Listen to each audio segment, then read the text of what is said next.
ekranga yaqinroq o'tirib oling.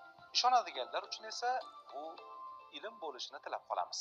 Xullas, inson skeletida bir mittigina suyak bor. Bu suyakning nomi ajbuz zanab deyiladi.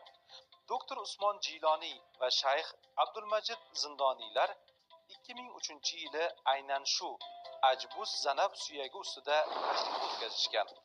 Ular suyakni yuqori kuchlanishdagi olovda kuydirishdi. Suyak qizil rangga kirgunicha lovullab yondi va keyin qorayib qoldi. Ular kuydirilgan suyaklarni sterillangan maxsus tibbiy buyumlarga solib, Sanodagi Al-Olaki nomli mashhur ilmiy tadqiqot laboratoriyasiga olib borishdi. Doktor Olaki to'qima bo'laklarini o'rganib, uning kuydirilgani dumg'azadagi suyak to'qimalariga ta'sir qilmaganini aytdi. Ya'ni ular kuydirilgani bilan o'zgarmagan. Faqat mushak, yog' to'qimasi hamda ilik kuygan. Dumg'aza suyaklarining to'qimalarida hech qanday o'zgarish bo'lmagan.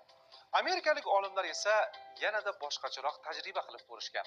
Ular erkak urug'ligining dumi, ya'ni ajbuz zanabini kesib, boshqa urug'likka yopishtirishgan. O'sha urug'ni urchitilganida birinchi erkak urug'iga o'xshash bola dunyoga kelgan. Bundan amerikalik olimlar ajbuz zanab insonning kodi ekan degan xulosaga kelishgan.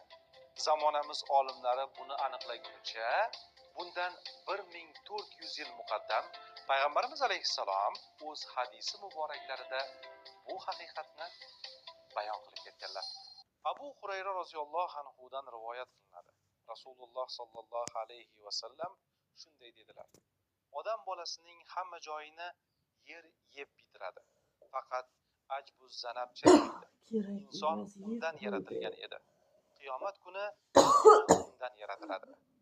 Hazrat, Alloh taolo sizni jannati bilan siylasin.